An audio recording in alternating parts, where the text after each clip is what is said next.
जी बच्चों अस्सलाम वालेकुम। अच्छा जी, आज का हमारा लेक्चर है lecture number 5 of the slides, लेकिन वैसे लेक्चर नंबर 6 है हम लोगों को जो में स्टार्ट करना है। तो लास्ट लेक्चर में हम लोगों ने स्टार्ट किया था स्पाइन को, ठीक है।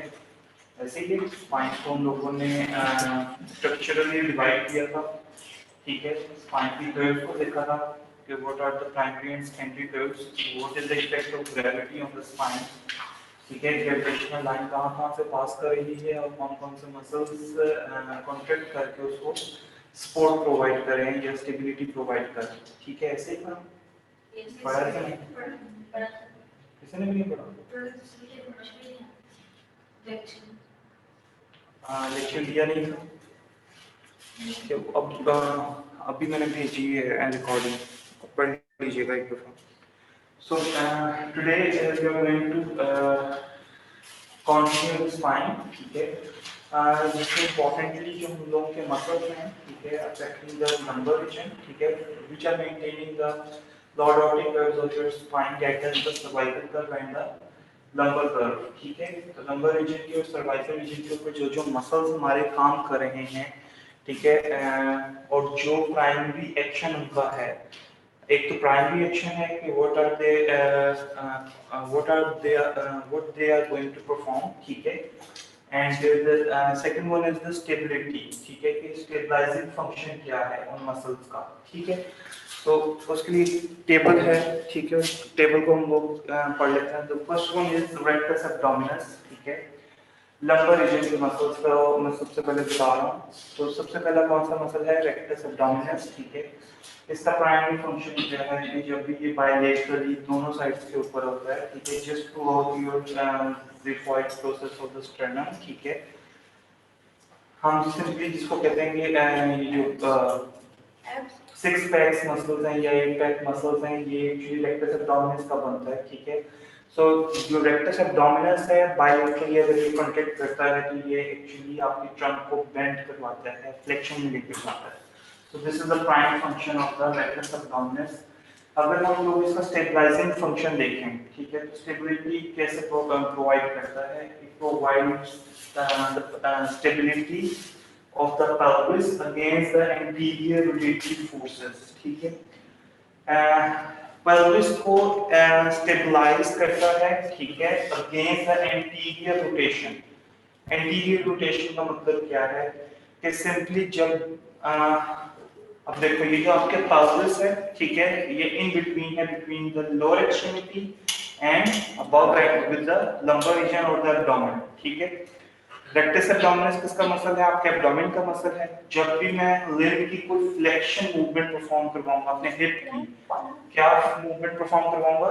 हिप की फ्लेक्शन परफॉर्म करवाऊंगा, तो हिप की फ्लेक्शन क्या करेगी? मेरे pelvis को एंटीरियर रोटेट होने को कहेगी, ठीक है। अगर ये रेक्टस एब्डोमिनस मसल नहीं होगा तो मेरी pelvis हर हिप फ्लेक्शन के साथ क्या करेगी? एंटीरियरली रोटेट कर जाएगी, ठीक है, which is not biomechanical, which is not normal mechanics, ठीक है। तो इस pelvis को एंटीरियर रोटेशन से बचाने के लिए हमारा कौन सा मसल काम कर रहा है? रेक्टस एब्डोमिनस, ठीक है। मैं ये क्यों बात कर रहा हूँ कि हिप फ्लेक्शन होगी तो मेरी pelvis एंटीरियरली रोटेट करेगी, क्यों? क्योंकि आपका iliacus iliopsoas muscle which is a iliopsoas क्या है? इलियोसॉस मसल क्या है? Iliopsoas is the hip flexor muscle. अभी नहीं पढ़ा iliopsoas? Iliacus originating from the ilium ischium pubis combines to form the pelvis, ठीक है। तो एक मसल इलियम से ओरिजिनेट करके मेरे lesser trochanter of the femur पर अटैच हो रहा है। जब भी वो मसल कॉन्ट्रैक्ट करेगा तो वो क्या करेगा? दोनों चीजों को क्लोजर लेकर आएगा, वो चाहे pelvis है वो चाहे फीमर है, दोनों को क्लोज लेकर आएगा। लेकिन क्योंकि मैंने क्या करना है? इरेक्ट रहते हुए अपनी मूवमेंट को परफॉर्म करना है, ठीक है। अगर ये रेक्टस एब्डोमिनस नहीं होगा तो मैं बेंड हो जाऊंगा, मेरी pelvis बेंड हो जाएगी, ठीक है, टुवर्ड्स द फीमर और फीमर टुवर्ड्स द pelvis, ठीक है, इसलिए pelvis को एंटीरियर रोटेशन से प्रिवेंट कर रहा है आपका रेक्टस एब्डोमिनस। यहां तक बात को समझ आ गई। provides long gay wire stability with backward bending load on the spine. Last time हम लोगों ने बात की थी about the superficial muscles which are global muscles and we talk about the core muscles or the deep muscles, ठीक है? तो deep muscles segmental stability provide कर रहे हैं और superficial muscles long gay wire stability provide कर रहे हैं। लॉन्ग गे वायर स्टेबिलिटी का मैंने लास्ट टाइम बताया था कि किस तरीके से स्टेबिलिटी प्रोवाइड की जाती है long guy wire. Just like ये जो स्टेबिलिटी है, ये जो ट्राइपॉड स्टैंड है, ये it is acting as a long guy wire. ठीक हो गया, सही है। अगर ये जो ट्राइपॉड स्टैंड है, अगर ये क्या करे, आप ये जो स्टैंड्स के ये जो हैं आपकी लेग्स हैं, ठीक है, ये जो ट्राइपॉड स्टैंड की लेग्स हैं, अगर ये मसल के तौर पर एक्ट करेंगे तो मसल्स, ये तीनों muscles eight the same time अगर कॉन्ट्रैक्ट करेंगे तो ये क्या प्रोड्यूस करेगी, कंप्रेशन प्रोड्यूस कर देगी इस सेंट्रल पोर्शन के ऊपर, दैट इज योर स्पाइन। ठीक है, so this is the long guy wire function. ठीक है, अब रेक्टस एब्डोमिनस स्टेबिलिटी प्रोवाइड कर रहा है against backward bending of your spine. जब भी आपकी स्पाइन बैकवर्ड बेंड करेगी तो rectus abdominis as a antagonist act करते हुए स्पाइन को क्या करेगा, स्टेबिलिटी प्रोवाइड करेगा। लेकिन ये इसका क्या फंक्शन है, लॉन्ग गे वायर फंक्शन है। समझ आ गई बात, ये सेगमेंटल स्टेबिलिटी नहीं प्रोवाइड कर रहा है। इट मींस कि rectus abdominis is a global muscle और अ सुपरफिशियल मसल। यहां तक बात की समझ आ गई, ठीक है। Second one is internal oblique as well as external oblique, ठीक है, सही है। रेक्टस एब्डोमिनस की बोथ साइड्स के ऊपर आपके इंटरनल ओब्लीक इंटरनली प्रेजेंट है, एक्सटर्नल ओब्लीक इंटरनल ओब्लीक से बाहर को प्रेजेंट है, ठीक है। डायगोनली ये प्रेजेंट होते हैं लाइक दिस, डायगोनल डायरेक्शन में ये प्रेजेंट होते हैं, इनकी ओरिएंटेशन डायगोनल डायरेक्शन में होती है। अगर ये contralateral both of the internal oblique on this side, internal oblique on this side, अगर ये कॉन्ट्रैक्ट करे bilaterally तो क्या करेगा, बेंडिंग करवाएगा, फॉरवर्ड बेंडिंग करवाएगा। This is the prime function. Second क्या है कि अगर इंटरनल ओब्लीक इस साइड का कॉन्ट्रैक्ट करे और एक्सटर्नल ओब्लीक ऑपोजिट साइड का कॉन्ट्रैक्ट करे तो फिर आपकी क्या करवाएगा, डायगोनल रोटेशन करवाएगा, ये डायगोनल बेंडिंग करवाएगा। ये जो मैंने ऐसे रोटेट होना है, साथ में बेंड भी होना है, किसका काम है, एक साइड के इंटरनल ओब्लीक का और ऑपोजिट साइड के एक्सटर्नल ओब्लीक का। So internal oblique of one side and external oblique on the opposite side provides bending as well as rotation, ठीक है। So इसको हम क्या कहेंगे कि that is diagonal bending, ठीक है। साइड बेंडिंग की मैंने बेटा बात नहीं की, साइड बेंडिंग नहीं कर रहा मैं क्या कर रहा हूँ, डायगोनल बेंडिंग परफॉर्म कर रहा हूँ। ये जो जैसा हम लोगों ने झुककर रोटेट होकर कोई चीज पकड़नी है, this is the function of internal oblique of the one side and external oblique on the other side, ठीक है। so this is the prime function of internal obliques and external obliques, ठीक है। इसी तरीके से एक्सटर्नल ओब्लीक के ऊपर भी ले जाओ, फिर दोनों एक्सटर्नल ओब्लीक्स काम करेंगे एट द सेम टाइम तो वो क्या करवाएंगे, फॉरवर्ड बेंडिंग करवाएंगे। समझ आ गई बात की। सेम टू सेम जिस तरीके से रेक्टस एब्डोमिनस, अब इसके स्टेबिलिटी की फंक्शन की तरफ जाएं, जिस तरीके से आपका rectus abdominis long guy wire function provide करता है, ठीक है, अगेंस्ट द बैकवर्ड बेंडिंग, इसी तरीके से आपके इंटरनल और एक्सटर्नल ओब्लीक भी यही काम परफॉर्म कर रहे हैं। सेकंड, जिस तरीके से आपके pelvis को एंटीरियर रोटेट होने से बचाता है रेक्टस एब्डोमिनस, उसी तरीके से इंटरनल और एक्सटर्नल ओब्लीक भी क्या करते हैं, pelvis को एंटीरियर रोटेट होने से बचाते हैं ड्यूरिंग हिप फ्लेक्शन, ठीक है। समझ आ गई बात की, during any of the hip flexion movement pelvis जो है एंटीरियर रोटेट होने से प्रिवेंट की जाती है with the help of internal obliques and external obliques. ठीक हो गया, यहां पे बात की समझ आ गई। और क्या है, controls against external loads that would cause backward bending or side bending of the spine। backward bending की मैंने बात बता दी थी कि जिस तरीके से रेक्टस एब्डोमिनस क्या कर रहा है as a long guy wire function, क्या कर रहा है, बैकवर्ड बेंडिंग को प्रिवेंट कर रहा है। बैकवर्ड बेंडिंग में रेक्टस एब्डोमिनस क्या एक्ट कर रहा है एज अ एंटागोनिस्ट, इंटरनल और एक्सटर्नल ओब्लिक भी क्या करेंगे, एज अ एंटागोनिस्ट काम करेंगे, लेकिन as a long guy wire function. ठीक है, सेगमेंटल स्टेबिलिटी नहीं प्रोवाइड करे, they are superficial muscle. Second जो इंपॉर्टेंट चीज उसने लिखी है कि साइड बेंडिंग। ठीक है, क्योंकि ये डायगोनल साइड बेंडिंग करवाता है तो ऑब्वियसली ये ऑपोजिट साइड की साइड बेंडिंग को क्या करवाएगा। लेट्स से अगर लेफ्ट साइड की साइड बेंडिंग हो रही है, डायगोनल साइड बेंडिंग हो रही है, तो ये एक्चुअली राइट साइड की साइड बेंडिंग को at the same time stability provide करे with the help of long guy wire function. समझ आ गई बात की नहीं? बात जब मेरी फॉरवर्ड बेंडिंग होती है तो मेरे एक्सटेंसर्स क्या करते हैं, एज अ एंटागोनिस्ट काम करते हुए किसको सपोर्ट कर रहे हैं, मेरी स्पाइन को सपोर्ट कर रहे हैं कि मैं एक हद तक फ्लेक्शन में जाऊं और इससे ज्यादा फ्लेक्शन में ना जाऊं। ये तो पता है ना एगनिस्ट एंटागोनिस्ट कैसे काम करते हैं। ठीक है, तो एट द सेम टाइम अगर मेरी एक साइड की डायगोनल बेंडिंग हो रही है तो ऑपोजिट साइड के इंटरनल ओब्लिक और एक्सटर्नल ओब्लिक की इस डायगोनल बेंडिंग के अगेंस्ट क्या करेंगे, लॉन्ग गे वायर फंक्शन के तौर पर स्टेबिलिटी प्रोवाइड करेंगे, ताकि मैं एक हद तक डायगोनल बेंडिंग में जाऊं और उससे ज्यादा डायगोनल बेंडिंग अलाउ ना हो कि मेरे जो एनाटॉमिकल स्ट्रक्चर है वो क्या होना शुरू हो जाए, कंप्रेस होना शुरू हो जाए या डिस्ट्रक्शन में जाना शुरू हो जाए। समझ आ गई बात की? जैसे हम लोगों ने बात की थी स्पाइन में कि किस साइंटिस्ट ने ये कहा था कि there is two zones, the one is neutral and the other one is elastic. किसने कहा था? अगर आप लोग बेटा नहीं पढ़ोगे ना मुश्किल हो जाएगा, थेरेपेटिक्स मुश्किल है तो। ठीक है, सही है। ये तो आपकी कौमी जुबान है पंजाबी, साइंटिस्ट का नाम था पंजाबी, उसने ये कहा था कि there are two zones, the one is elastic zone and the other one is neutral zone. ठीक है, तो जब भी आप न्यूट्रल जोन से बाहर जाएंगे आपके जो कॉन्ट्रैक्टाइल और नॉन कॉन्ट्रैक्टाइल स्ट्रक्चर्स हैं they will become into action. ठीक है, उनको ज्यादा अपने से ज्यादा काम परफॉर्म करना पड़ता है कि जब भी आप एंड रेंजेस के ऊपर जाकर मूवमेंट परफॉर्म करवाते हैं। सो द फर्स्ट फंक्शन का पता चल गया, स्टेबिलिटी के फंक्शन का। Stabilizes pelvis against anterior rotation forces same as rectus abdominis. ठीक है, the third one is contracts and bracing maneuver to stiffen the spine, increases the compressive load. This is actually the characteristic feature of a long gay wire function. ठीक है, कि जब भी उसमें contract करना है तो उसने एक्चुअली स्पाइन को कंप्रेशन से भर देना है, या कंप्रेसिव लोडिंग इंक्रीज कर देनी है ऑन द स्पाइन जब भी long guy wire function act करेगा टू प्रोवाइड स्टेबिलिटी। ठीक है, लॉन्ग गे वायर फंक्शन तब स्टेबिलिटी प्रोवाइड करता है जब आपके कोर मसल्स जो होते हैं या डीप मसल्स जो होते हैं वो सेगमेंटल स्टेबिलिटी प्रोवाइड कर करके थक चुके होते हैं।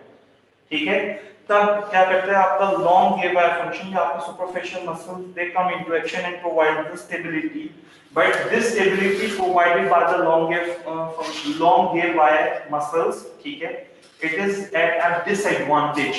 क्यों? स्टेबिलिटी तो आ जाएगी लेकिन इस स्टेबिलिटी के साथ कंप्रेसिव लोडिंग भी आएगी।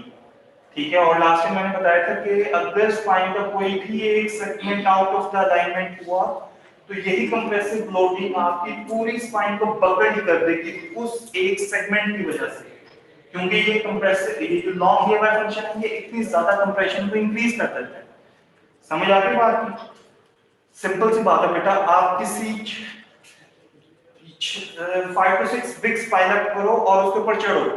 ठीक है, अगर तो वो ब्रिक्स एक दूसरे के ऊपर बिल्कुल डायरेक्टली प्लेस्ड होंगी तो आप की कोई भी ब्रिक मिसप्लेस नहीं होगी या डिस्प्लेस नहीं होगी ड्यूरिंग योर स्टैंडिंग। जब आप स्टैंड करें उसके उस ब्रिक पाइल ऑफ ब्रिक्स के ऊपर तो एक्चुअली वो कंप्रेशन ही जा रही है ना ब्रिक्स। ठीक है, अगर तो वो डायरेक्टली प्लेस्ड होंगी एक दूसरे से ऊपर, directly piled up होंगी तो क्या वो डिस्प्लेस होगी, देयर आर लेस चांसेस। ठीक है, समझ आती? लेकिन एट द सेम टाइम अगर पीछे से कोई आपका फ्रेंड ही हल्का सा भी पुश करे किसी एक ब्रिक को तो वो फौरन से क्या हो जाएगी, डिस्प्लेस हो जाएगी। ठीक है, जाके आज करके देख लेना। मैं इसलिए इजी लफ्जों में बताने की कोशिश कर रहा हूं शायद आपको समझ नहीं आ रही है स्पाइन किस तरीके से कंप्रेसिव लोड में जाता है। पाइल अप हुई ब्रिक्स, आप उसके ऊपर स्टैंड कर जाओ, ठीक है, तो ब्रिक्स के ऊपर कंप्रेशन आ जाएगा। अगर फिटली प्लेस्ड होंगी देयर आर लीस्ट चांसेस कि ब्रिक्स क्या हो, डिस्प्लेस हो। ठीक है, इनमें से सिर्फ एक ब्रिक अगर आउट ऑफ प्लेस हो बाकी सारी ब्रिक्स क्या हो, फिटली प्लेस्ड हो एक दूसरे के ऊपर, आपकी स्टैंडिंग क्या करेगी, अनस्टेबल हो जाएगी। आप जैसे ही कंप्रेसिव लोड में जाओगे आपकी सारी ब्रिक्स क्या कर जाएंगी, गिर जाएंगी। ठीक है, ऐसे ही तो same is with the spine. अगर जो करेक्टली प्लेस्ड है सेगमेंट एक दूसरे के ऊपर, तो लॉन्ग के वायर फंक्शन का क्या डिसएडवांटेज है कि ये कंप्रेशन को ज्यादा कर देता है। लेकिन अगर एक भी सेगमेंट आउट ऑफ प्लेस हुआ या मिसप्लेस होगा या not in an aligned position होगा, तो फिर क्या करेगी, आपकी पूरी स्पाइन क्या कर जाएगी, डिस्टर्ब कर जाएगी, which is a more severe condition. ठीक है, contracts with transverse abdominis to increase intra-abdominal pressure। जी बेटा। सर आपकी वीडियो नहीं शो। एक मिनट।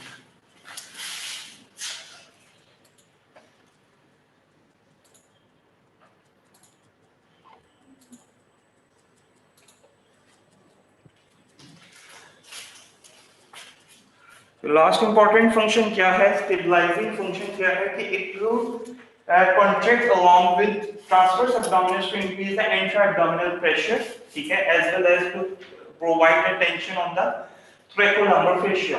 ये जो फंक्शन है ये आगे जाकर मैं आपको पिक्चर के अंदर समझाता हूँ कि किस तरीके से thoracolumbar fascia के ऊपर जब भी कोई टेंशन प्लेस होती है, एक fascia है thoracic और lumbar region का, जिसके ऊपर जब टेंशन प्लेस होती है तो वो आपकी स्पाइन को ज्यादा स्टेबल कर देता है। जब टेंशन रिलीव होती है उससे, तो वो स्पाइन को क्या कर देता है, अनस्टेबल कर देता है। ठीक हो गया, समझ आ गई बात की। जब भी हम कोई लिम्ब मूवमेंट परफॉर्म करते हैं, ठीक है, हम लिम्ब मूवमेंट कोई भी परफॉर्म करते हैं तो आपका क्या करता है, thoracolumbar fascia के ऊपर टेंशन ज्यादा हो जाती है ताकि स्पाइन को स्टेबल रखा जा सके। Your spine is acting as a base, just like a base of a building। Base के ऊपर ही आपकी पूरी बिल्डिंग खड़ी है। इसी तरीके से जो आपकी स्पाइन है, इसी के ऊपर आपकी लोअर एक्सट्रीमिटी और अपर एक्सट्रीमिटी काम कर रही है। अगर आपकी स्पाइन नहीं सही होगी तो आपकी ना लोअर एक्सट्रीमिटी सही काम करेगी ना आपकी अपर एक्सट्रीमिटी सही काम करेगी। ठीक है, in terms of the stability, ये स्पाइन स्टेबल है तो आपकी रनिंग भी अच्छी होगी, ठीक है, आपकी स्टैंडिंग भी अच्छी होगी, आपका वॉक करना भी आसान होगा। लेकिन अगर यही स्पाइन अनस्टेबल होगी तो आपका चलना भी मुश्किल हो जाएगा। ठीक है, समझ आ गई बात की, यहां तक बात समझ आ गई। The third muscle is the transverse abdominis, the most important muscle in your lumbar spine, ठीक है, in your abdomen, ठीक है। This transverse abdominis is a core muscle or a deep muscle, ठीक है, it will provide segmental stability to the spine। Transverse abdominis का function क्या है, prime function it contributes to rotation, ठीक है। अब लंबर रीजन में रोटेशन नहीं पॉसिबल, लेकिन लंबोसेक्टरल सेगमेंट पे रीजन की जब मैं बात करता हूं तो इट मींस कि there are multiple segments, not I am not talking about a single segment. And if I am talking about a segment that is lumbosacral segment, it means if that is L5 and S1, ठीक है। इस segment के ऊपर axial rotation possible है, दो जगहों पर rotation possible है, एक C1 C2 के ऊपर और एक आपकी L5 S1 के ऊपर। एक्सियल रोटेशन का मतलब क्या है, दैट इज प्योर रोटेशन, ठीक है। ये जो रोटेशन है जिसके ऊपर आप रोटेट कर सकते हो राइट और लेफ्ट, एक तो आपकी थोरैसिक स्पाइन रोटेट कर रही है ना, लेकिन नीचे L5 S1 के ऊपर मेरे एक्सियल रोटेशन होगी, उस रोटेशन में आपका ट्रांसवर्स एब्डोमिनस हेल्प करता है। समझ आ गई बात की। स्टेबलाइजिंग फंक्शन क्या है, creates tension through thoracolumbar fascia, thoracolumbar fascia के ऊपर टेंशन इंक्रीज करता है, increases the abdominal pressure to provide the segmental stability। जिस तरीके से आपके जो ट्रांसवर्स एब्डोमिनस है, जैसे thoracolumbar fascia के ऊपर टेंशन प्लेस करके स्टेबिलिटी प्रोवाइड करता है, और सेकंड इंपॉर्टेंट चीज क्या है कि इंट्रा-एब्डोमिनल प्रेशर को भी इंक्रीज करके स्पाइन को स्टेबल करता है। समझ आ गई बात की। आगे चलते बल्कि brain of down activates with driving manoeuvre, ठीक है, फॉर पोस्ट स्पाइनल स्टेबिलिटी। ये देखें, ये मेरी डायरी जस्ट लाइक दिस, मैं सांस अंदर में खींचूंगा लेकिन मेरी एब्डोमेन की जो ड्रॉइंग इन मूवमेंट है एक्चुअली किसको स्टेबिलिटी प्रोवाइड कर रही है, किसको एक्टिवेट कर रही है, मेरे ट्रांसवर्स एब्डोमिनस को। समझ आ गई बात की। तो ये जो ड्राइविंग मैन्यूवर है ये एक्चुअली किसको इंक्रीज कर रहा है, किसकी स्टेबिलिटी, किसकी एक्टिवेशन को बेहतर कर रहा है, ट्रांसवर्स एब्डोमिनस की, ठीक है, समझ आती बात की। मैं अगर ये मेरी ट्रांसवर्स एब्डोमिनस की एक्टिवेशन नहीं होती विद लिम्ब मूवमेंट्स, ठीक है, अक्सर जो 20 पीपल होते हैं जैसे कि मैं हूं कि मेरी जो एब्डोमिन बेली है दैट इज प्रोट्रूडिंग आउटवर्ड, ठीक है, तो इट मींस मेरे abdominal muscles they are weak, ठीक है, और ट्रांसवर्स एब्डोमिनस को एक्टिवेशन के लिए टाइम रिक्वायर्ड होगा मेरे अंदर, क्यों, क्योंकि मेरी बेली बाहर है, समझ आ गई। मैं आपको ये चीज समझाना चाह रहा हूं कि ट्रांसवर्स एब्डोमिनस कितना हेल्पफुल है स्टेबिलिटी के लिए, और अगर आप उसकी एक्टिवेशन को नहीं बेहतर करोगे तो वो आहिस्ता आहिस्ता वीक होता जाएगा। तो इट मींस कि जब मैंने कोई एक्टिविटी परफॉर्म करनी है तो ट्रांसवर्स एब्डोमिनस को मेरे अंदर ज्यादा टाइम चाहिए एक्टिवेट होने के लिए, लेकिन अगर मैं यही ड्राइविंग मैन्यूवर करता रहूंगा तो with the passage of time मेरे ट्रांसवर्स एब्डोमिनस की जो एक्टिवेशन होगी it will become in a shorter time period, ठीक है। अगर 10 सेकंड्स में हो रही थी पहले तो with the passage of time ये क्या होना शुरू हो जाएगी 5 सेकंड्स पर, 3 सेकंड्स पर, और फिर कुछ मिली सेकंड्स पर आपका ट्रांसवर्स एब्डोमिनस एक्टिवेट हो जाएगा। जितनी जल्दी आपका ट्रांसवर्स एब्डोमिनस एक्टिवेट होगा उतना ही आपकी स्पाइन को इंजरी के चांसेस क्या हो जाएंगे, मिनिमाइज हो जाएंगे। समझ आ गई बात। The fourth one is the quadratus lumborum, ठीक है। quadratus lumborum और जो आपके ट्रांसवर्स एब्डोमिनस है they both are the core muscles, ठीक है, which provide segmental stability. So the quadratus lumborum क्या करता है, pelvis hiking कहते हैं, side bending of the spine। pelvis hiking क्या होती है,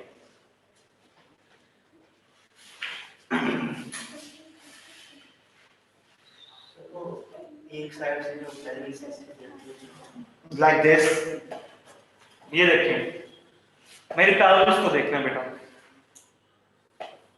ठीक है, this pelvis uplifting, this is the function of quadratus lumborum, ठीक है, ये जो मैं pelvis को ऊपर उठा रहा हूं, ठीक है, this is the function of quadratus lumborum, ठीक है, और ये जो साइड बेंडिंग हो रही है इसमें भी आपको quadratus lumborum क्या कर रहा है, एक्टिवेट हो रहा है। समझ आती है sir, these both are the prime function of the quadratus lumborum, provides frontal and sagittal plane stability।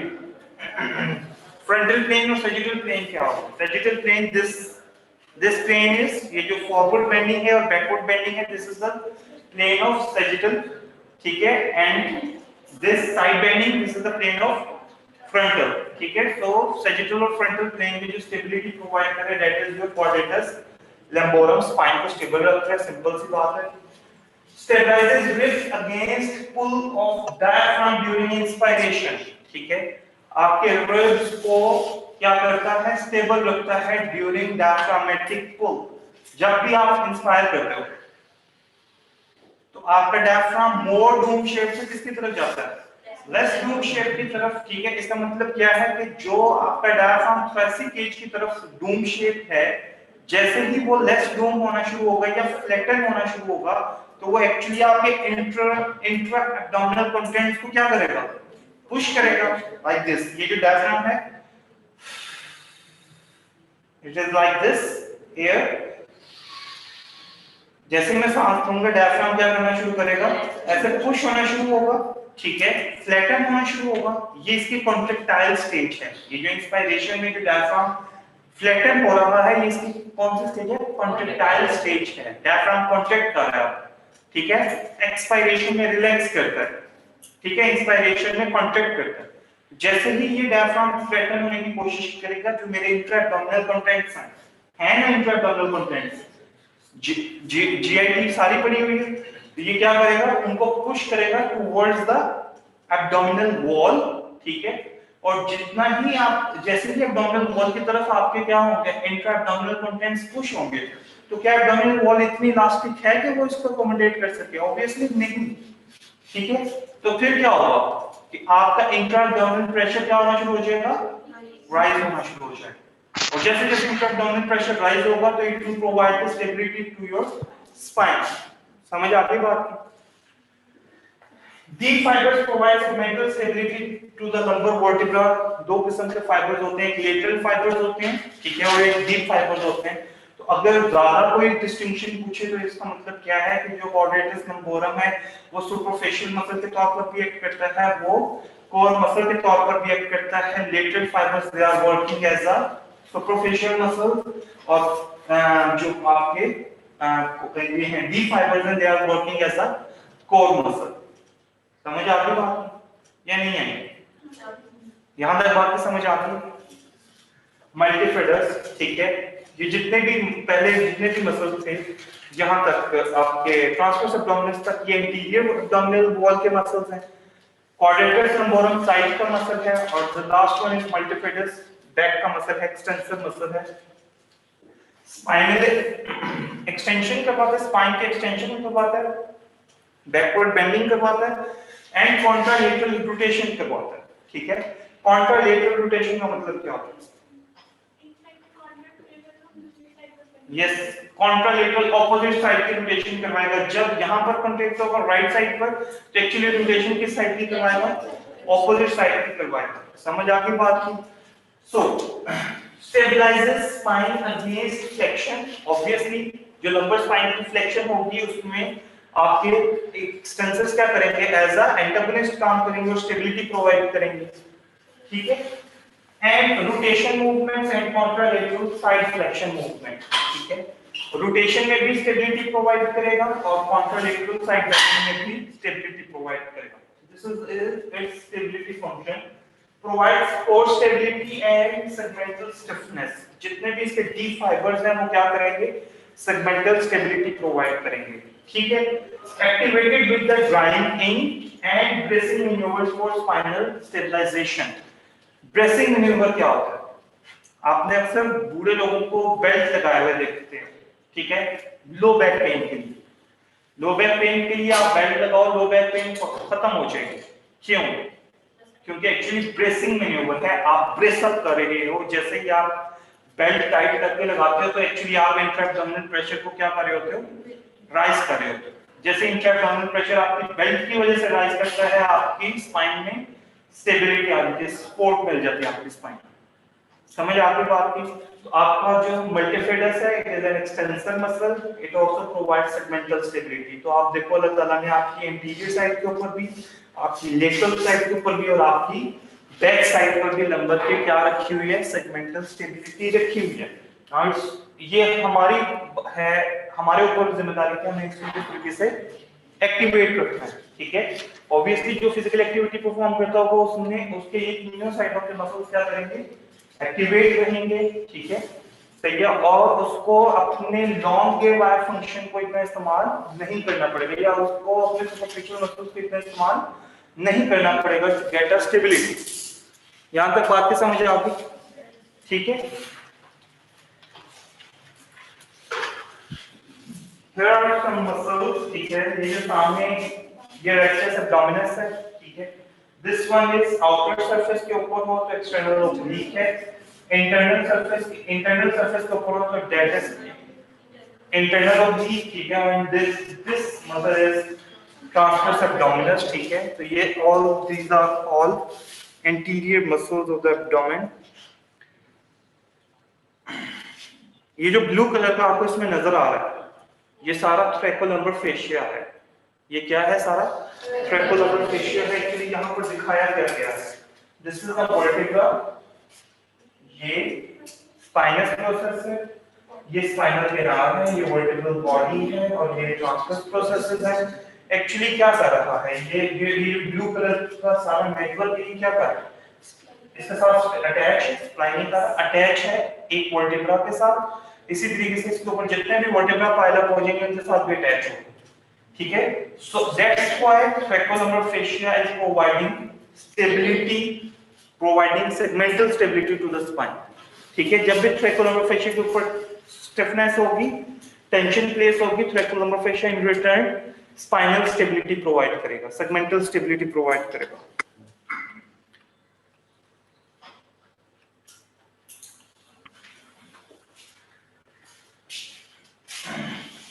High intraabdominal pressure, ठीक है। ये जो दो एरोज हैं एंड साइड के ऊपर, दिस इज ट्रैकोलम्बर फेशिया, ठीक है। और ये जो है ये भी ट्रैकोलम्बर फेशिया है। एक्चुअली यहाँ पर क्या है? ट्रैकोलम्बर फेशिया रिलैक्स्ड पोजीशन में है, ठीक है, सही है। और इस पोजीशन में ट्रैकोलम्बर फेशिया क्या हो रहा है? टेंशन में जा रहा है, सिंपल। अच्छा, यहाँ पे आप देखो कि यहाँ से लेके इस वॉल तक, ये वर्टिब्रा से लेके इस आउटर वॉल तक का एरिया ज्यादा है, यहाँ से लेके यहाँ तक का एरिया ज्यादा है, ऐसे ही है ना, ठीक है। इट मींस कि यहाँ पर एब्डोमेन क्या है, बिल्कुल रिलैक्स स्टेज के अंदर है और ट्रैकोलम्बर फेशिया के ऊपर कोई टेंशन प्लेस नहीं हो रही। जैसे ही ये क्या करेगा, आपका एब्डोमेन ड्राइंग इन में जाएगा, किसमें जाएगा, ड्राइंग इन मैन्यूवर में जाएगा, तो एक्चुअली आपके ट्रैकोलम्बर फेशिया के ऊपर टेंशन प्लेस होना शुरू हो जाएगी। और वो टेंशन क्यों प्लेस हो रही है, due to increase in intraabdominal pressure, ठीक है, due to activation of transverse abdominis, ठीक है। ये दो काम हैं, जब ट्रांसवर्स एब्डोमिनस एक्टिवेट होगा, जब आप इंट्राअब्डोमिनल प्रेशर राइज करेगा, आपके ट्रैकोलम्बर फेशिया के ऊपर क्या आना शुरू हो जाएगी, टेंशन आएगी, और वो in return segmental stability provide करेगा। So here we are going to talk at the cervical spine, ठीक है। लंबर स्पाइन के बाद आपके पास cervical spine आ जाती है, sternocleidomastoid and scaleni muscle group। scaleni muscle group में scalenus anterior, scalenus medius and scalenus posterior तीन muscles हैं, sternocleidomastoid और scaleni, ठीक है। ये इनका प्राइम फंक्शन क्या है, bilateral contraction causes cervical flexion, ठीक है। जब भी bilaterally कॉन्ट्रैक्ट करेंगे तो स्पाइन फ्लेक्शन परफॉर्म करवाएंगे। unilateral contraction causes side bending and contralateral rotation and extension, ठीक है, सही है। जब भी ये यूनिलेटरली एक्ट करेंगे तो ये क्या करवाएंगे, या तो साइड बेंडिंग करवाएंगे या फिर क्या करवाएंगे, contralateral side की रोटेशन along with extension, ठीक है। तो ये पहले फ्लेक्सर्स हैं जो अगर यूनिलेटरली एक्ट करेंगे तो ये कॉन्ट्रालेटरल साइड की एक्सटेंशन करवा रहे हैं, समझ आ गई बात की, ठीक है। क्यों, इनकी ओरिजिन और इंसर्शन इस तरीके से है कि जब भी ये कॉन्ट्रैक्ट करेंगे तो एक्चुअली ये क्या करेंगे, आपकी सर्वाइकल को एक्सटेंशन में लेकर जाएंगे जब ये यूनिलेटरली एक्ट करेंगे। बायलेटरली एक्ट करेंगे तो ये आपकी सर्वाइकल को फ्लेक्शन में लेकर जाएंगे, सिंपल सी बात है। यहां तक बात की समझ आ गई, ठीक है। स्टेबिलिटी फंक्शन क्या है, balance the head of the thorax against the force of gravity when the center of mass is posterior, ठीक है। लास्ट टाइम हम लोगों ने बात की थी ग्रेविटेशनल लाइन अगर किसी जॉइंट के इंटीरियरली पास कर रही है तो पोस्टीरियर साइड के मसल्स को काम करना पड़ता है, अगर ग्रेविटेशनल लाइन किसी भी जॉइंट के पोस्टीरियर काम कर रही है तो इंटीरियर फोर्सेस को एक्ट करना पड़ता है या इंटीरियर मसल ग्रुप को एक्ट करना पड़ता है। तो सेम टाइम एक्चुअली है तो इंटीरियर मसल ग्रुप स्टेनोक्लीडोमास्टोइड एंड स्केलेनी, जब इस ग्रेविटेशनल लाइन आपकी पोस्टीरियरली फॉल कर रही होगी हेड के, ठीक है, तो ये क्या करेगा, आपकी कांटेक्ट करके आपकी सर्वाइकल स्पाइन को स्टेबिलिटी प्रोवाइड करेगा। समझ आ गई बात। Upper trapezius and erector spinae of the cervical region, ठीक है। अपर ट्रेपेजियस और erector spinae both are extensor muscle groups, ठीक है। Bilateral contraction causes cervical and capital extension. Cervical and capital extension की मतलब क्या होती है कि cervical spine, ये जो मेरा हेड ऊपर की तरफ जा रहा है एज अ होल, ये मेरी cervical की extension है, ठीक है। और ये जो सिर्फ मेरी चिन की अपवर्ड मूवमेंट है, चिन की फॉरवर्ड और अपवर्ड मूवमेंट है, ये क्या है, कैपिटल एक्सटेंशन है, सही है। ये क्या है, कैपिटल एक्सटेंशन है, ठीक है। As a whole अगर मैं मूव कर रहा हूं तो किधर, तो that is cervical extension and I am protruding my chin in anterior and forward direction, then it is capital extension. Balance the head of the thorax against the gravitational forces when the gravitational line is anterior. जब gravitational line क्या होगी, anterior होगी, तो फिर क्या करेंगे, आपके अपर trapezius जितने भी एक्सटेंसर मसल ग्रुप्स हैं वो क्या करेंगे, आपकी स्पाइन को स्टेबल रखने की कोशिश करेंगे, सिंपल। यहां तक बात समझ आ गई। आपके इंटीरियर मसल ग्रुप तब एक्टिवेट हो रहा था जब ग्रेविटेशनल लाइन पोस्टीरियरली फॉल कर रही थी, अब जब ग्रेविटेशनल लाइन इंटीरियरली फॉल करेगी तो फिर क्या करेंगे, आपके ट्रेपेजियस और इरेक्टर स्पाइन क्या करेंगे, काउंटरएक्ट करेंगे विद देयर कॉन्ट्रैक्शन, ठीक है। अब जितने भी स्टूडेंट्स होते हैं जब वो ऐसे आगे होके पढ़ते हैं लाइक दिस, ठीक है, तो क्यों उनके ट्रेपेजियस टाइट होना शुरू हो जाते हैं, सिर्फ इसी वजह से कि जो लाइन ग्रेविटेशनल लाइन है वो क्या हो रही है, फॉरवर्डली मूव कर रही है, जिसकी वजह से अपर ट्रेपेजियस को क्या करना पड़ रहा है, बहुत ज्यादा काम करना पड़ रहा है to to provide stability to the spine. समझ आ गई बात की? ठीक है, इसलिए पोर्ट्रेट अगर आप बिल्कुल इरेक्ट रहोगे, आपकी जो चिन है वो फॉल करती रहे किसके ऊपर? स्टर्नम के ऊपर। ठीक है, आपकी जो चिन है वो स्टर्नम पर फॉल करती रहे तो फिर आपका ट्रेपेजियस टाइप नहीं होगा। इट मींस ये कुछ जो लोग या कुछ भी मतलब जो जितने लोग हैं, लड़के हैं या लड़के हैं, अगर वो आगे की तरफ मूव करके चल रहे हैं, ठीक है, तो इट मींस कि उनका अपर ट्रेपेजियस टाइट होने के चांसेस हैं। ठीक है, जो बहुत ज्यादा पीछे लाइक दिस ऐसे चल रहे हैं उनके स्टर्नम स्टार्ट टाइट होने के चांसेस हैं। समझ आ गई बात की? The next one is levator scapula, ठीक है। levator scapula एक्चुअली क्या करता है? आपके स्कैपुलास को एलिवेट करवा रहा है। shrugging of shoulder is the function of levator scapula, elevation, ठीक है, of the scapula. So the levator scapula works with the upper trapezius to elevate the scapula, ठीक है, upper trapezius के साथ काम करता है, ठीक है। This is the prime function. The stability function supports the posture of the scapula. जो भी आपके स्कैपुला का पोस्चर है वो किसने मेंटेन करना है? इस लेवेटर स्कैपुला ने मेंटेन करना है। ठीक है, सही है। स्कैपुला का एक प्रॉपर पोस्चर मेंटेन होना चाहिए to have an efficient scapulohumeral rhythm. ठीक है, स्कैपुलो-ह्यूमरल रिदम पढ़ा हुआ? Yes. Below the head that is 2:1, ठीक है। हेड ये जो आपके 90 डिग्री से 120 डिग्री तक 1:1 एंड देन अगेन 1:2, ठीक है। पता है 1:2, 2:1, 1:1 को 2:1 कि जब भी आपका ग्लेनोह्यूमरल जॉइंट मूव करता है तो 2 डिग्री अगर आपकी ह्यूमरस मूव करे तो 1 डिग्री आपकी क्या मूव करेगी? स्कैपुला मूव करेगी टिल 90 डिग्री। 90 डिग्री से 120 डिग्री तक 1:1 हो जाएगी। 1 डिग्री आपकी फीमर ह्यूमरस मूव करेगी, 1 डिग्री आपकी स्कैपुला मूव करेगी एंड अबव 120 टू 180 डिग्री या 180 डिग्री अबव 1:2 हो जाएगा कि ह्यूमरस आपकी 1 डिग्री मूव करेगी तो स्कैपुला आपकी 2 डिग्री मूव करेगी। दैट इज द स्कैपुलो-ह्यूमरल रिदम, ठीक है। सो इस स्कैपुलो-ह्यूमरल रिदम के लिए स्कैपुला का प्रॉपर्ली प्लेस होना लाजमी है and that is provided by the levator scapula. The fourth one is longus colli muscle, ठीक है। यहाँ पर longus colli muscle है, लिख लीजिएगा, ठीक है, ये याद रखिएगा। यहाँ पर साफ लिखा हुआ है cranial cervical plexus के तौर पर एक्ट करते हैं longus colli, ठीक है। longus colli is the prime mover for cervical retraction, ठीक है। axial extension, cervical की retraction के लिए आपका ये important मसल है। cervical की retraction क्या है?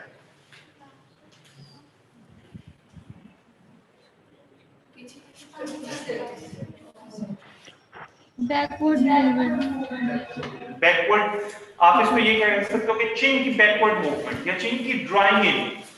जिस तरीके से ट्रांसवर्स एब्डोमिनस ड्राइंग इन मैन्यूवर से एक्टिवेट होता है, ये भी चिन की ड्राइंग इन मूवमेंट से लॉन्गस फ्लाई में एक्टिवेट होगा। लॉन्गस फ्लाई की सेगमेंटल स्टेबिलिटी प्रोवाइड करता है। मतलब इसका इंपॉर्टेंट जो है आपकी सेगमेंटल स्टेबिलिटी में is also a deep muscle, ठीक है। समझ आती बात की? तो जब भी आपकी स्पाइन आउट ऑफ ऑर्डर होगी, सबसे पहले आपका लॉन्गेस्ट फ्लाई क्या हुआ होगा? आउट ऑफ द ऑर्डर हुआ होगा, ठीक है। वो उसको इंजरी भी हो सकती है, वो उसको वीकनेस भी हो सकती है। समझ आती बात? Provide for stability to the cervical spine is primary stability function. Now effect of limb motion on the spinal stability. ये मैं आपको कोई कहानी के तौर के साथ सुनाने लगा हूं। जब भी आपकी स्पाइन स्टेबल नहीं रहेगी, ठीक है, आपकी लिम्ब की मूवमेंट्स एफिशिएंटली इफेक्टिवली नहीं परफॉर्म हो सकेंगी, ठीक है। सही है। हो सकता है कि आपकी जो लिम्ब की मूवमेंट्स हैं वो अपनी रेंज से भी कम हो जाएं, नॉर्मल रेंज से, जब आपकी स्पाइन स्टेबल नहीं होगी, ठीक है। जब आपकी स्पाइन स्टेबल नहीं होगी, इसका अंदाजा आप कैसे लगा सकते हो? खुदा न खास्ता कभी आपको स्पाइन के अंदर लोअर बैक में कभी पेन हो, ठीक है, और आप चाहें कि मैं अपनी ये हिप को मैक्सिमम फ्लेक्स कर सकूं, तो ऐसी पॉसिबिलिटी होती है कि आप हिप को फ्लेक्स नहीं कर पाते क्योंकि लो बैक पेन स्टार्ट होना शुरू हो जाती है। लेट्स से एग्जांपल देखो, ये क्यों है?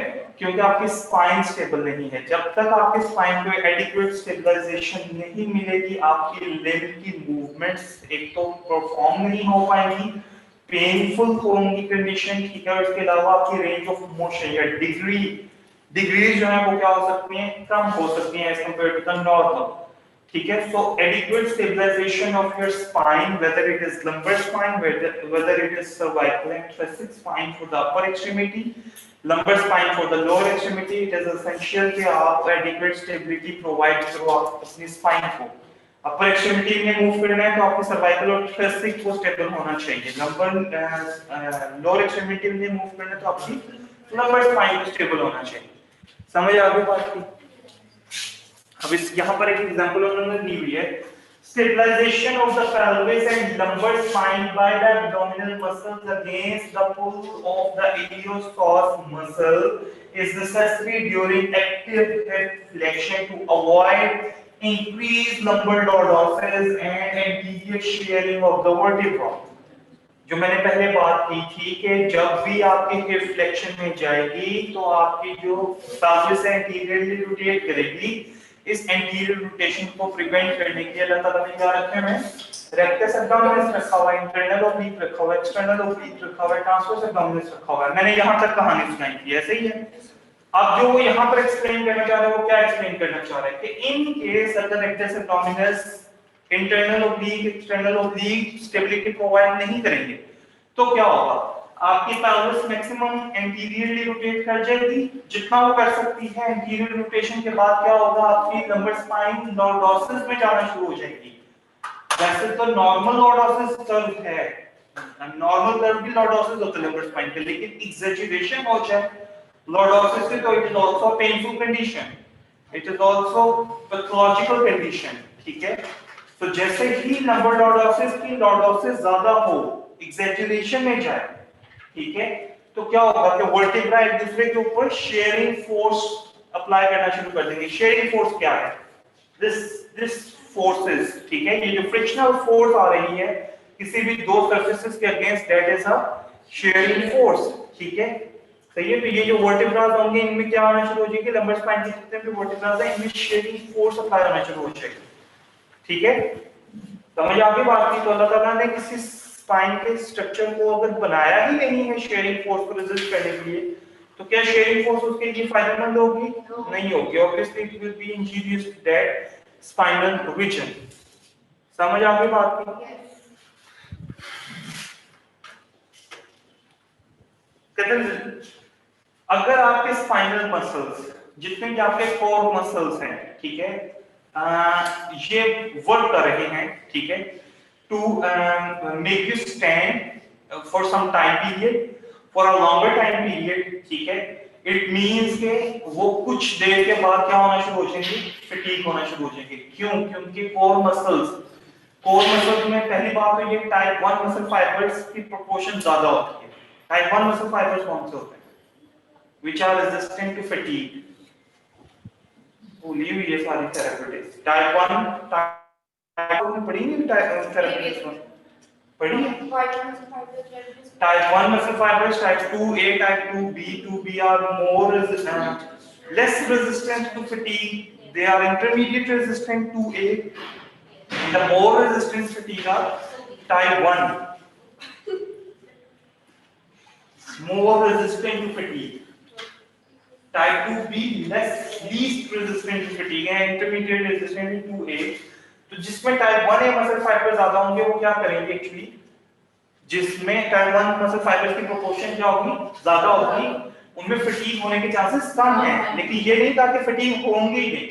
ऑब्वियसली मैं 2 घंटों के लिए अगर खड़ा हो सकता हूं तो इट मींस कि मेरे जो कोर मसल्स हैं वो इतने ही टाइम के लिए एक्टिवेट हो सकते हैं, उसके बाद क्या होना शुरू हो जाएंगे, फटीग होना शुरू हो जाएंगे। वो कहता है जब भी फटीग होना शुरू होंगे, ठीक है, और उस दौरान अगर वो फटीग हो गए हैं और आप उसके दौरान उसके बाद एक्सर्शन परफॉर्म करना चाह रहे हैं with your limb movements, whether this is the lower extremity और whether it is the upper extremity, तो वहां पर भी इंजरी के चांसेस क्या हो जाएंगे, बढ़ जाएंगे। एक जहां पर आपकी स्पाइन को स्टेबिलिटी नहीं मिल रही वहां पर इंजरी के चांसेस ज्यादा हैं to your spine as well as to your extremities, ठीक है। एक वहां पर जहां पर स्टेबिलिटी प्रोवाइड कर चुके हैं कोर मसल्स टू 2.5 आवर और 3.5 आवर, और उसके बाद आप क्या करना चाह रहे हो, एक एक्सर्शन परफॉर्म करना चाह रहे हो विद योर लिम्ब, तो तब भी आपकी स्पाइन क्या करेगी? इंजरी स्पाइन में इंजरीज हो सकते हैं या आपकी एक्सट्रीमिटी में भी इंजरीज हो सकती हैं। तो इट मींस कि आपने अगर अपने एंड्योरेंस को बेहतर करना है, टाइम पीरियड को बढ़ाना है, तो आपको आपके कोर मसल्स की एंड्योरेंस को बेहतर करना पड़ेगा। ऐसे नहीं हो सकता कि जी आप अपने कोर मसल्स की एंड्योरेंस को बेहतर ना करें और आप physical activity prolong time period के लिए परफॉर्म करते हैं। समझ आ गई बात की? ठीक है, इसलिए जो भी एक्टिविटी परफॉर्म की जाती है वो अकॉर्डिंगली परफॉर्म की जाती है। अब आप लोग हैं, आप लोगों में शायद ही कोई ऐसा बच्चा है जिसका 4 घंटे खड़े रहने का स्टैमिना।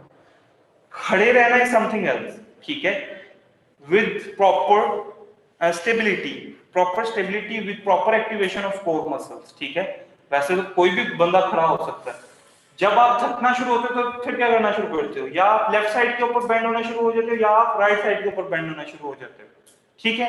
अब वो कहते हैं ये जो लेफ्ट साइड के ऊपर खड़े होने या राइट साइड के ऊपर वेट बेयरिंग करनी है, maximum weight bearing right side के ऊपर करनी है टू अकोमोडेट कि जी मेरे एक साइड के कोर मसल्स थोड़े से रिलैक्स हो जाएं तो मैं राइट साइड के ऊपर आ जाऊं, फिर क्या हो मैं लेफ्ट साइड के ऊपर आ जाऊं और फिर ये वाले मसल्स क्या हो जाएं, रिलैक्स हो जाएं, ठीक है। इट मींस कि हम फिर अपने पोस्चर को खराब करेंगे।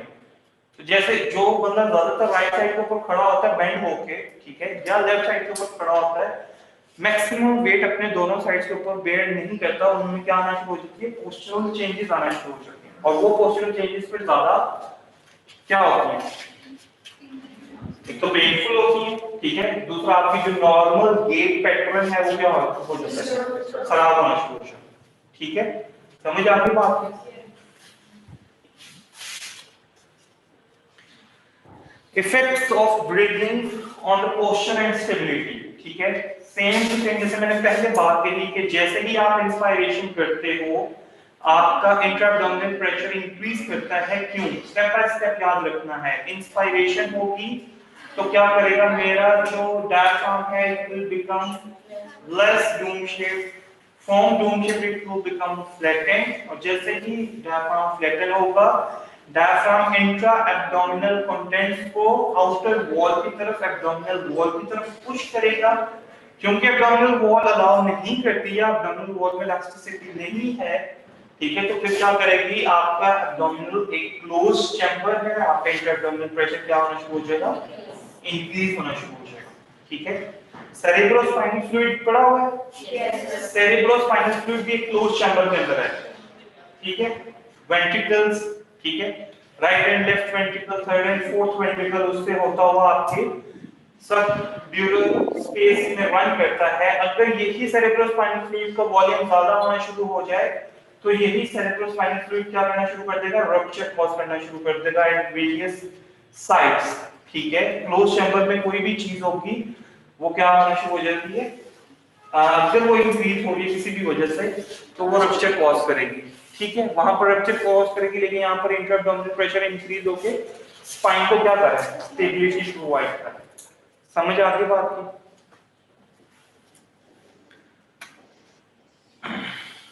सर ये जो रप्चर है ये स्टेबिलिटी प्रोवाइड कर रहा है, वहां पे लेजेंड कॉज कर रहा है, वहां पे पैथोलॉजिकल कंडीशन कॉज कर रहा है, लेकिन यहाँ पर आपके लिए फिजियोलॉजिकल है, फंक्शनली इंपॉर्टेंट है। क्यों? क्योंकि ये जितनी स्टेबिलिटी प्रोवाइड करेगा उतनी आपके स्पाइन में स्टेबिलिटी ज्यादा अच्छी आएगी।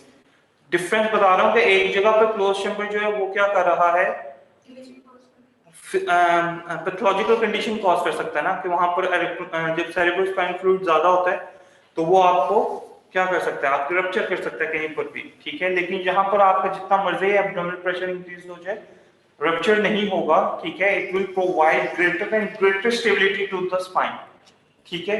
अगर पहले स्टेबिलिटी 10 न्यूटन प्रोवाइड कर रहा है, आप और इंट्राअब्डोमिनल प्रेशर इंक्रीज करोगे वो 20 न्यूटन कर देगा, 30 न्यूटन कर देगा, देयर इज नो लिमिट, ठीक है। आपकी स्पाइन को क्या मिलती जाएगी, कॉन्टिन्यूअस स्टेबिलिटी मिलती जाएगी। समझ आ गई बात की?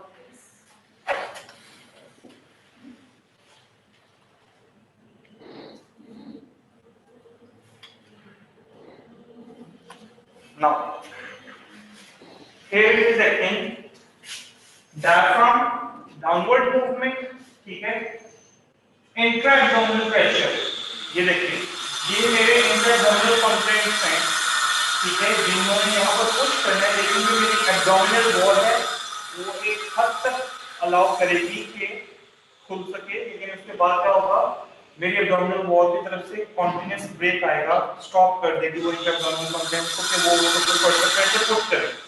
ठीक हो गया। और नीचे से आपके पेल्विक फ्लोर के मसल्स क्या होंगे, अपसाइड राइज करेंगे, जिसकी वजह से इंटरएब्डोमिनल प्रेशर क्या हो जाएगा, राइज हो जाएगा। जैसे इंटरएब्डोमिनल प्रेशर राइज होगा, intraabdominal pressure all the four direction,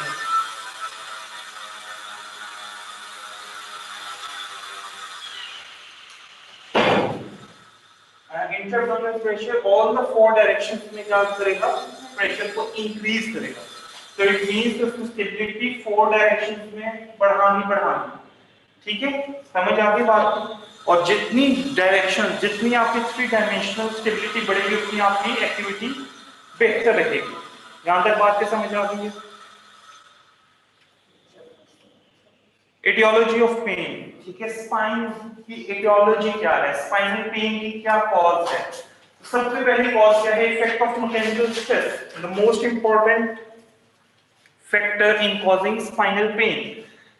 mechanical stress क्या है, ठीक है, विदाउट एनी इंफ्लेमेशन, ठीक है, अगर कोई पेन स्टार्ट हो रही है विदाउट एनी इंफ्लेमेशन, ठीक है, तो it means it is a mechanical stress. Inflammation के साथ जो पेन होती है, it will start and continues to progress till it reaches its highest level and the inflammation stops। जहां पर inflammation स्टार्ट हो वहां पर पेन स्टार्ट होती है, और वो पेन कंटिन्यू करती है till its higher level, till its more severe level, ठीक है, अगर इंफ्लेमेशन भी साथ साथ चलती है। और पेन तब जाकर रुकती है जब इंफ्लेमेशन रुक जाती है, ठीक है, जब इंफ्लेमेशन कम होना शुरू होगी, पेन भी कम होना शुरू हो जाएगी। This is the inflammation, this is the relationship between inflammation and pain.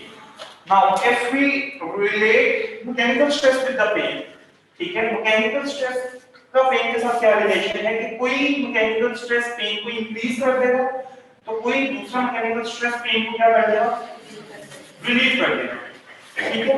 अब सिंपली कोई पोजीशन है जो मुझे पेन कॉज कर रही है, ठीक है, मैं उस पोजीशन में जाते हुए डर रहा हूं, मुझे पेन हो रही है या मेरी पेन ज्यादा हो रही है, लेकिन मैं फिर कोई पोजीशन में जाता हूं जिसकी वजह से मुझे सुकून मिल जाता है, तो इट मींस कि वो क्या है, मैकेनिकल स्ट्रेस है। मैकेनिकल स्ट्रेस की वजह से आपकी पेन क्या होगी, ज्यादा भी हो सकती है, एग्रवेट भी हो सकती है, रिलीफ भी हो सकती है। लेकिन जो इन्फ्लेमेशन होती है, जब तक इन्फ्लेमेशन है, पेन कंटिन्यू रहेगी, प्रोग्रेस करती रहेगी till it reaches it's severe level, ठीक है, और तब स्टॉप करेगी जब इन्फ्लेमेशन स्टॉप कर जाएगी। पेन इन्फ्लेमेशन की तब कम होना शुरू होगी जब इन्फ्लेमेशन कम होना शुरू होगी। समझ आ गई बात? तो there is a direct relation between inflammation and pain. लेकिन मैकेनिकल स्ट्रेस क्या है कि आपका कोई भी सेगमेंट आउट ऑफ ऑर्डर हुआ है, out of order means single segment is out of order, लेकिन बाकी किसी भी सेगमेंट को कोई इशू नहीं है, ठीक है, तो वो क्या करेगा सेगमेंट, जब उस सेगमेंट के ऊपर स्ट्रेस ज्यादा आएगा आपको पेन स्टार्ट हो जाएगी। लेकिन जैसे ही आप रिलैक्स पोजीशन में जाओगे, उस सेगमेंट की जो रिलैक्स पोजीशन होगी, तो आपकी पेन क्या होना शुरू हो जाएगी, कम होना शुरू हो जाएगी। समझ आपकी बात है? अच्छा, अब याद रखना है इस चीज को, ये दो सेगमेंट्स है बेटा, ये नॉर्मल अलाइनमेंट है, ठीक है, ये नॉर्मल है। जब भी ये आउट ऑफ ऑर्डर जाना शुरू होंगे तब बहुत पेन होती है, ठीक है, ये आउट ऑफ ऑर्डर जाना शुरू हो तब बहुत पेन होगी, ठीक है, और जब ये एक दफा आउट ऑफ ऑर्डर चले जाएं, ठीक है, आफ्टर सम टाइम पीरियड वही पेन आपकी क्या कर जाएगी, खत्म हो जाएगी, मैकेनिकल स्ट्रेस के बाद। अब एक ऐसे पेशेंट्स हैं जो जिनको स्पाइन में स्कोलियोसिस होता है, स्कोलियोसिस तो कोई अच्छी बात नहीं है, स्कोलियोसिस तो डिफॉर्मिटी है स्पाइन की, लेकिन उनको स्कोलियोसिस होता है लेकिन उनको पता ही नहीं होता, सिंपली एक लेग स्टैंडिंग के ऊपर भी स्कोलियोसिस डेवलप कर जाता है। क्यों? क्योंकि मेरी एक साइड की लिफ्ट हो रही है, तो एक साइड की ड्रॉप कर रही है, जिसकी वजह से स्पाइन क्या कर जाती है, डिफॉर्मिटी में जाती है, बेंडिंग में चली जाती है, लेटरल बेंडिंग में। मैं बताना क्या चाह रहा हूँ कि कुछ पेशेंट्स ऐसे होते हैं जो स्पॉन्डिलोसिस में भी होते हैं लेकिन उनको पेन नहीं हो रही होती, जब वो किसी खास पोजीशन में जाते हैं तो उनको पेन स्टार्ट हो जाता है। तो इट मींस कि जब भी आपके सेगमेंट आउट ऑफ ऑर्डर चले जाएंगे तो वो उनके लिए नॉर्मल हो जाएगा, उस सेगमेंट के लिए क्या हो जाएगी, नॉर्मल हो जाएगी चीज, क्योंकि उसको पता चल गया कि मैंने आउट ऑफ ऑर्डर ही रहना है।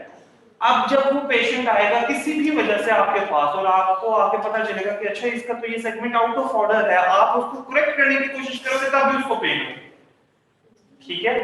और तब पेन का पैटर्न क्या होगा, सेम वैसा ही कि जब सेगमेंट आउट ऑफ ऑर्डर जा रहा था तब पेन ज्यादा हो रही थी और जब पैसेज ऑफ टाइम पेन क्या होती थी, कम होती थी। अब जब वो वापस इन ऑर्डर आ रहा है तो फिर क्या हो, पेन ज्यादा हुई और ऐसा ऐसा कम होना शुरू हुई। ठीक हो गया, समझ आ गई बात?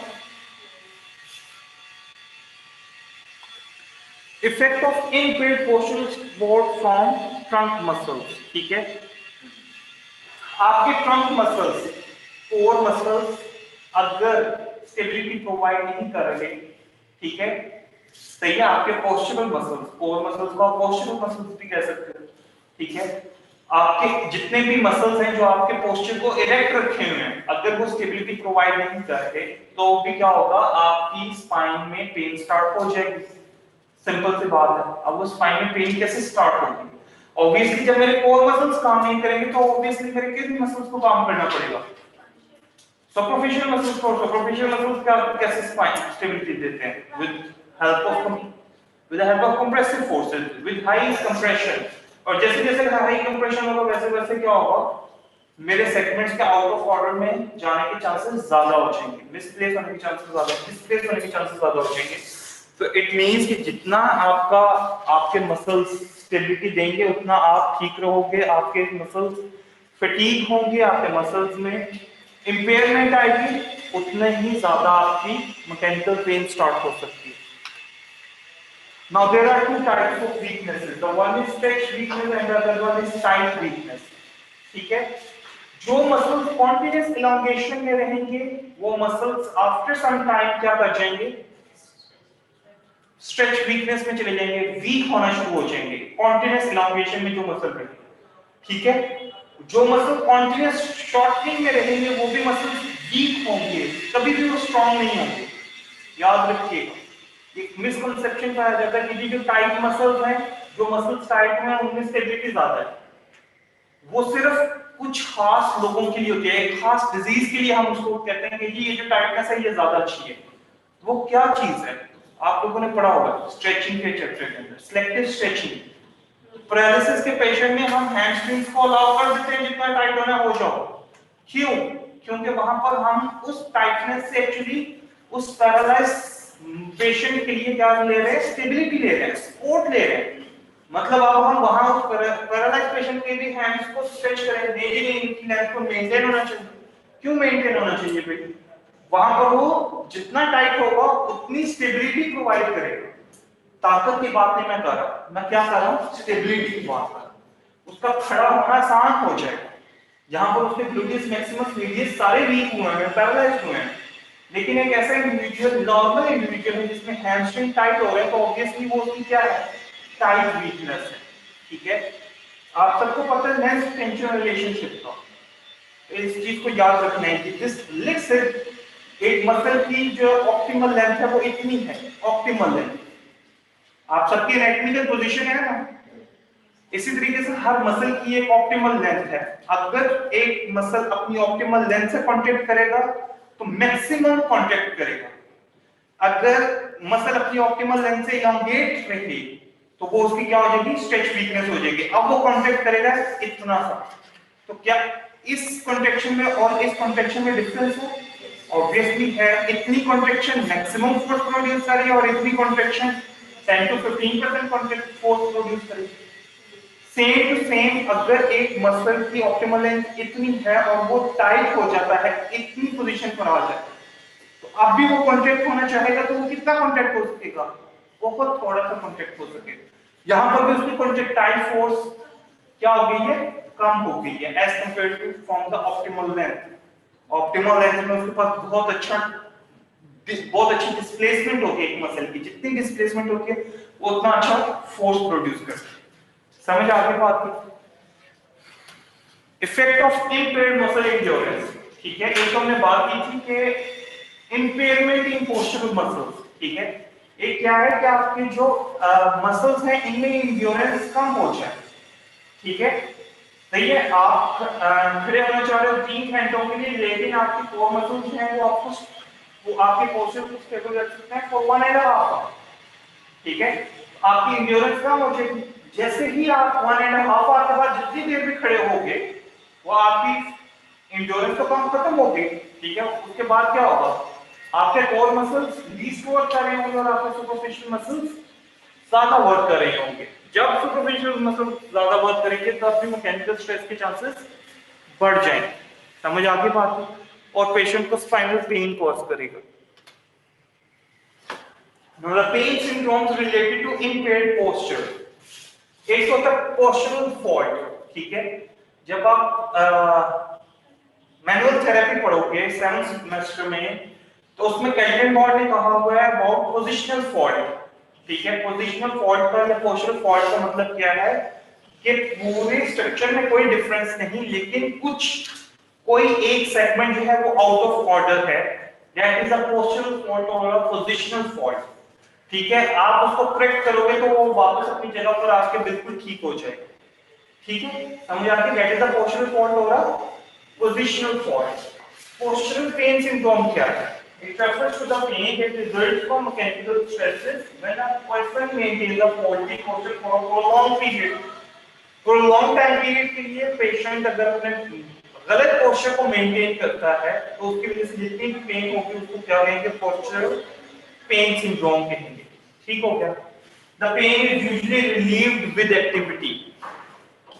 मैं एक साइड पे खड़ा हूँ गलत पोस्चर के साथ, मुझे कुछ देर के बाद पेन होगी, लेकिन जब मैं एक्टिविटी वॉक करना शुरू कर दूं या जॉगिंग करना शुरू कर दूं या रनिंग शुरू कर दूं तो वही पेन क्या हो जाएगी? खत्म हो जाएगी। क्यों? क्योंकि मेरा पोस्चर पहले आउट ऑफ ऑर्डर था और जैसे ही मैंने फिजिकल एक्टिविटी परफॉर्म की वो वापस अपने ऑर्डर में आके, that is a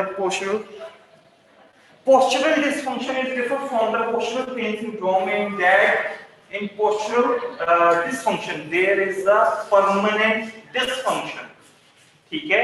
there will be a permanent dysfunction.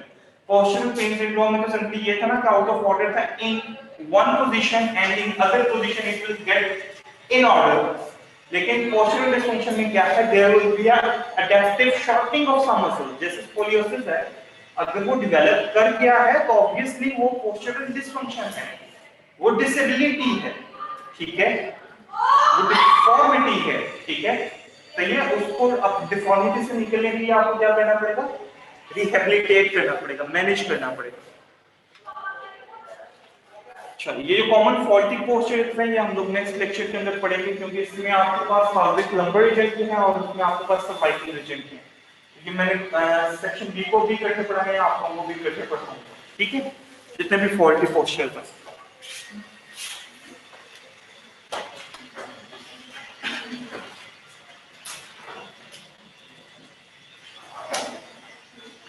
ये बच्चों एनी क्वेश्चन? बेटा अपनी अटेंडेंस दबा दीजिए।